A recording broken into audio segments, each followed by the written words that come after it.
جرب كل لاعيبه الاهلي اللي هي الشباب، علاوه ان اللاعيبه بتاعته الاساسيه انضمت المنتخب، سواء المنتخب الكبير او المنتخب الاولمبي.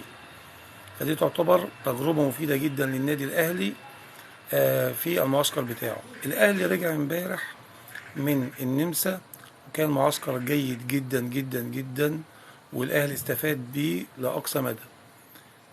رجعوا امبارح بامان بسلامه الله يعني.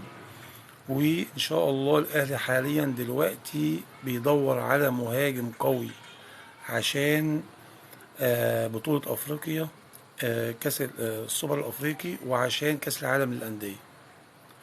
طيب النادي الاهلي دلوقتي حاليا قدامه ثلاث خيارات.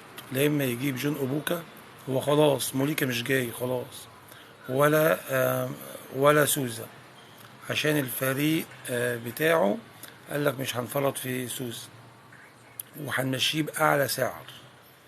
فدلوقتي قدامك موليكا وقدامك سوزا. طيب دلوقتي حاليا مابولولو موجود، وعندك جون أوبوكا، وفي لاعب اسمه محمد كوناتي.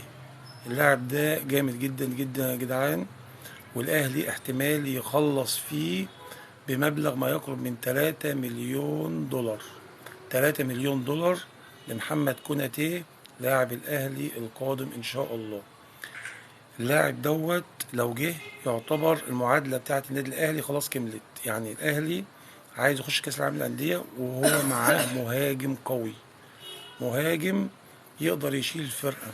واي نعم كهربا عامل حالة حلوة في النادي الأهلي، ويعتبر هداف